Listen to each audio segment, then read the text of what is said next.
Hello everyone, welcome to CHRO Club. Here, interactions and conversations go beyond the boardroom and into the heart of transformation, leadership, and wisdom. It is my absolute pleasure to host a distinguished guest who exemplifies deep insights, a global HR career. Please join me in welcoming Suresh Rai, CHRO of Sun Pharma. Hello Suresh, welcome to CHRO Club. My pleasure, Puja, and welcome to Sun. So our humble office here. Yeah. Suresh, tell us a little bit about your professional journey. As I understand, it's been very colorful. You worked with two competing FMCG brands such as Procter & Gamble and Unilever. You worked in Netherlands and then in Singapore. To what do you owe such a feat in career?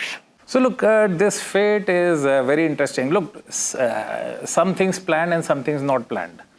So I would say that things were planned until I went to IIT in 1991 when I graduated from there. And after that, some things were a bit unplanned. I joined Procter & Gamble in supply chain function. There I came upon a book called Designing Organizations for High Performance by a person called Dave Hanna. And when I read that, I got quite interested in HR. And then I also started to do a lot of training and all that. And then I thought, okay, then why not go full-time into HR?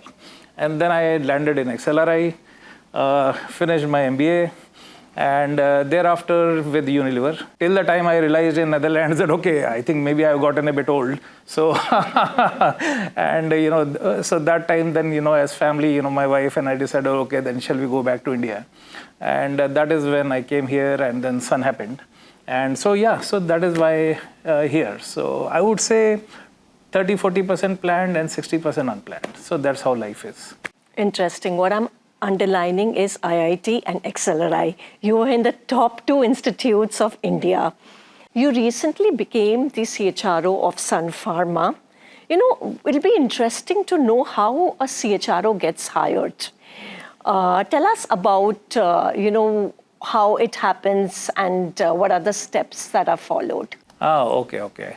So I would not quote my hiring as the role model hiring, which was, but I would say the CHRO hiring, if you look at the form from a formal perspective, and I would say that it is not unique from perspective of any other hiring. I would say specifically for CHRO, one thing which does stand out, you could have a lot of leadership and knowledge and everything, but chemistry is an important part, which I would like, because CHRO is one person, because in the organization, two people really look at the organization while everybody is mainly focusing on their functions and all that.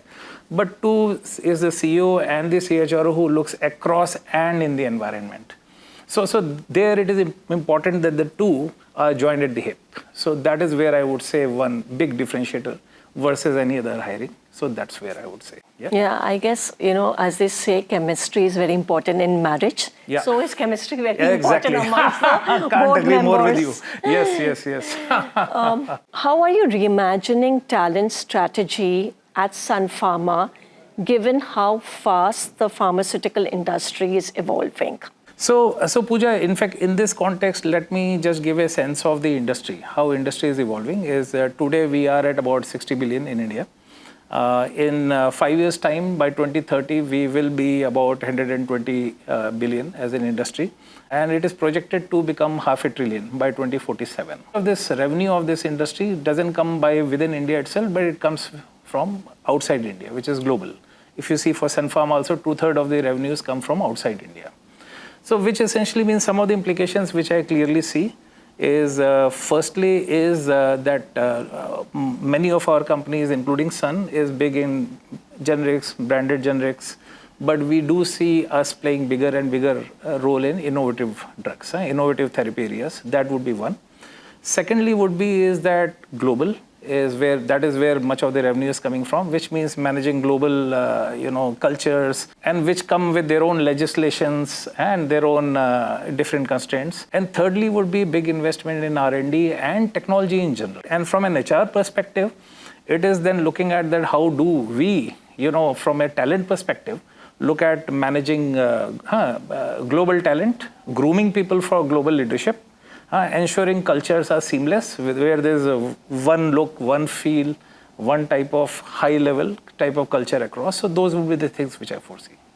I see you have a lot on your plate, just being here for 1 year, but the numbers that you have shot out, it kind of makes me dizzy. Let's build on the CHRO's role now and talk about HR strategy. So given that you've been in the HR space now for decades, how are you evolving your talent philosophy today? And what are the key ingredients of your HR strategy at Sun Pharma? Sure. So look, actually in HR, where in some ways, and I know a lot of people will beat me for it, is I say that HR frame is always the same, never changes, and within the frame, everything is changing all the time. For Sun context, Sun's context is from a business acumen perspective. Now our focus area is where we are saying innovative therapies. Now innovative therapies is a different thing by itself. It is a different capability. The people who are there come with a different type of training, education, mindset, culture, investment, and all of these. So which essentially means plus we need to also think global. So there's a dimension of therapy area, there's a dimension of global. And so as a result, as HR, where do we find them and how do we groom them? So that is one big implication from a business perspective. Secondly is from a technology perspective, is also if you look at the technological framework, now if we are global as Sun, and then in which case we should have platforms which are globally rolled out where we can get everything. Now all the functionalities we want, AI, chatbot, employee data, capabilities, skill mixes, everything should be there on that one platform. Thirdly is around culture, is again, as I said, that how do we manage this across? So I would say these are some of the areas where as Sun, we are really focused on. So, when you talk about technology, let me build a little bit on technology. So, today AI, cutting edge technology, HR tech, data analytics, people analytics, they are poised to change the HR function, with the data and insights they give. So but a lot of organizations here are slow to implement. I'm quite often surprised that we talk so much about HR tech and we take it for granted. Everybody is using it. But I know for sure so many companies are still contemplating which HR tech partner to use. And they're pretty slow in their automation process. Where do Sun Pharma stand in HR tech and automation? And how do you envisage that evolving in future? Sure. And look, actually, this is an area very close to my heart, given the engineering mini. Is so to give you a sense, long time in my previous company, and which also I love very much is Unilever. Is I was the one who started the first experiments with chatbot, and this was at a time when nobody had, at least in my knowledge, in my environment, nobody had tried out chatbot and all that. I built the first chatbot in Unilever in Philippines. That was, we called it Una at that time. We have Lina AI here. And Lina was my boss at that time. So this was a small world. So technology is much evolved. Biggest problem in any technology is adoption. Also, another thing in my own learning is that you cannot do 10 things at a time. You need to pick up one strong, large use case and drive it deep in the organization, adopt it, then possibly pick up another like that. So I would think that, change management and adoption is one of the biggest challenges in HR technology. Within our company also, we are trying different things, but chatbot is one area, for example, we are very proud of. And employee chatbot, we have almost 94% utilization, which is one of the highest. So this is where I say workforce today already comprises of humans, people, chatbot, AI, robots, and HR's job is to see that what is most relevant, which is the biggest business problem, and where technology can have the biggest help. True. So when you talk about chatbot, what are the kind of outcomes you derive from this, let's say 93% adoption of chatbot? Is it more like HR self-service, or is it like gauging the mood and the pulse of the organization? So how do you, what are the KPIs for your? Sure. So look, we started off with this, and that is normally the most common use case is, how many leave I need to change my record and all those type of things. But we are also looking at chatbot on multiple other things. For example, also grievance management and all that. So we are also having chatbot where if you type, then it will also ask you the type of complaint. So is it a POSH related complaint, or is it a grievance regarding salary? Is it a grievance regarding something? Basically, it is somebody, it's like a almost, someone who is talking to you. Okay, like let's say a 24/7 support system. 24/7 support system. Okay. Exactly. So, pharma is also a very regulated industry. So one kind of compliance you need to be very watchful is what the business needs to handle. Also, HR itself is under the regulatory and compliance that they need to follow. Right. So give us a little bit of background around how you manage compliance, particularly in this industry. No, I think that's an interesting question, Puja. And talking about compliance, there are multiple buckets in which you can look at it. One is the classic HR compliance that obviously we have to be compliant in respect of our people. About their health, when they enter the factory and all that, the hygiene standards, GMP and all that. Second part is big thing is around training from a compliance perspective. Because compliance, if you see, requires a lot of training and certifications and all that. So which is where also HR plays a big role, where we partner with different functions. So we partner with production, with engineering, with quality, and we ensure that the right training is delivered and people are measured. Thirdly, I would say is very importantly is also there are a lot of checks and balances built in from a technological perspective. That from an access control, that who enters the room, and sort of when did the person leave the room. So all those types of technology behind that in a factory and all that is also where HR plays a big role. And that is a good segue for me to ask you. The most important question that kind of keeps HR very busy is learning and development. Yeah. Because jobs are changing. Yes. We all know that AI and automation will eat away a lot of jobs, whereas new jobs will come, but then people need skills. Yes. So how are you ensuring longevity of your workforce today, that they are ready for jobs of tomorrow? Sure. So look, actually this is a very complex thing, and I would say that this is where a lot of things are happening everywhere. So let me try to structure it in a way. So firstly is from a structural perspective. So we have, and especially this is more in our IT, IT sphere, is we have created a structure in the organization which is always scanning the environment and looking that for our industry and for our company, which are the relevant emerging technologies coming up. And these could be across all the functions. So whether it is in quality, it is in manufacturing, is it in R&D, is it in HR.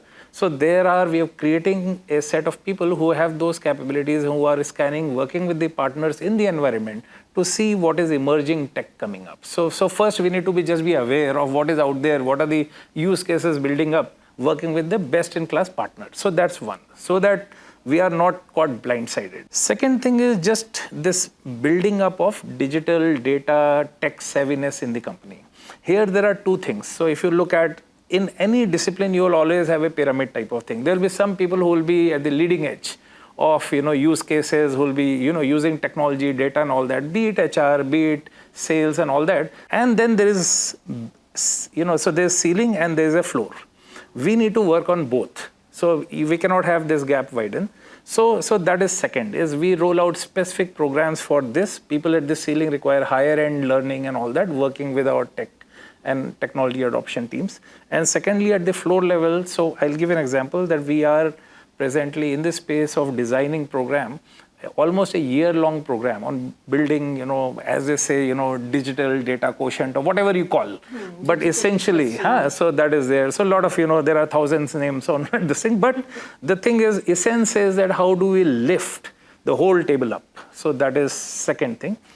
Now coming specifically to learning, there are multiple types of learning. As we said that we are a very complex and global company. So from that perspective, so if I have just look at, so one is on the leadership space, because that is very critical, is as you become sort of, we need leaders who can develop large, who can lead large scaled organization complex so this is where we have programs like IIM Ahmedabad program or Wharton program and all that for our colleagues based in US, globally emerging markets and all that. So we run programs for top leadership, which are focused on making them well-rounded leaders, which are T-shaped leaders or V-shaped, as you would like to call them.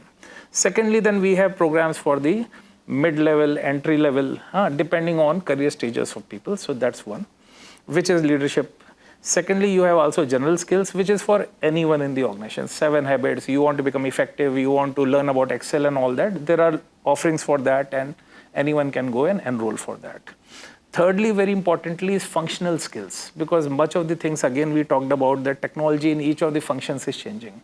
So R&D runs, its own program. There's a very famous program called Pedal programs.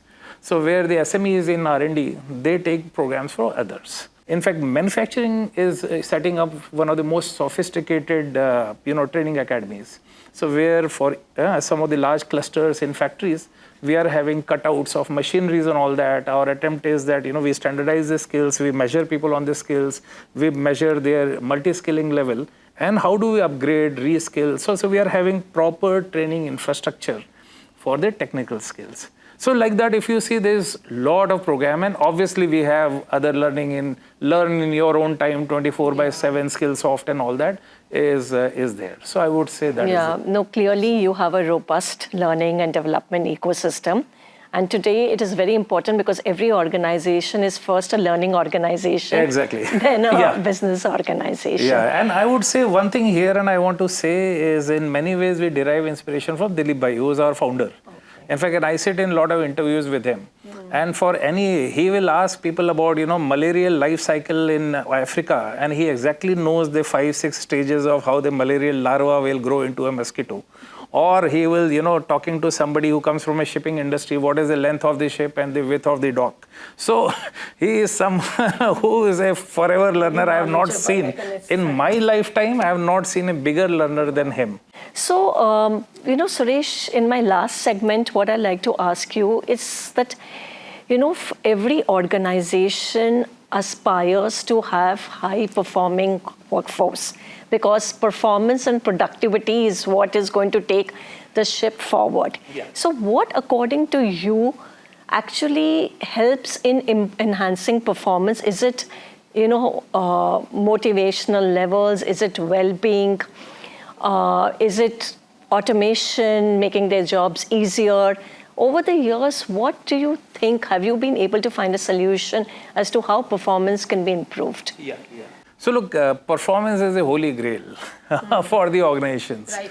So it is a holy grail, and I think all the companies are in forever search of how to find that one silver bullet which can give me performance which is like breathtaking and out of this world. Look, in my experience, I've really not found one holy grail, but a few things maybe which help. One is obviously some things we need to do which will help across the board. So there are some key initiatives across the organization which help in everything. And then there are specific interventions in each of the buckets that you called out. So let me give an example. It is like simplification.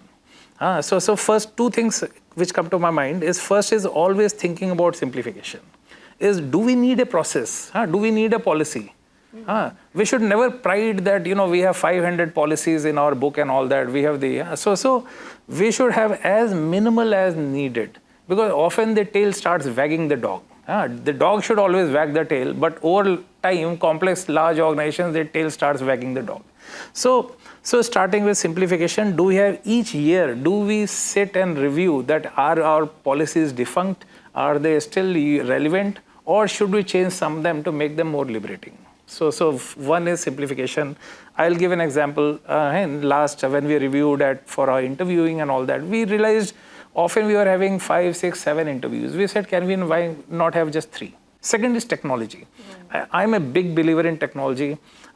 Using some of the AI and all that for example, in our shortlisting and all that, we are able to reduce, a recruiter's work from one full day of scanning CVs to just few seconds. Like that. Obviously, one has to run both in parallel to ensure that it is, it is valid and reliable what we are doing. So you need to do that with technology. But I think these two really first work on these, because one thing which I always keep saying is, is if you are working 16 hours a day, any amount of training on holistic well-being is not going to make your life easier. Exactly. You are stuck because structurally you are not solved the problems. We are only looking symptomatically. We first need to look at structural solves. So that is my first always impact. Second, once structural solves are there, then look at the buckets. And I am always for that, look, we should enjoy, work should be like play. That is my personal philosophy, and wherever I go, I try to ensure as much as we can, we should try to do that, which means remove the skunk work, remove some of this. So technology is a big enabler over there. Got it. Very interesting insights. Lastly, Suresh, I'd like to ask you that what is one piece of advice that you would give HR professionals who are probably in the midstream of their career and they aspire to become a CHRO one day? My personal philosophy on this is take leaps of faith, is jump and don't bother. I think many times we spend our lives fearing too much and not taking risk. It's one life, so take as much risk. And what is life if not if you're not taken risk? So I felt, for example, that I moved places, many places I was not sure whether that would become a cul-de-sac or ending. They became bridge to another place. And that is how the experiences happened. And I did not think too much of it. Different places, the different people I have met, I feel that the life is much richer. I have a lot more friends across the world. And I feel I have grown as a person. So my advice is, guys, take leap of faith. Don't think too much. Yeah, it's one life, but you can have multiple careers. Yes. Anything I would have missed asking you and you want to kind of share with the audience? That look, HR as a career is all this while I've never felt like I'm working. So in some ways, it has been an amazing journey. So anyone thinking of HR or this is an amazing place to be in. So I would say that, yeah.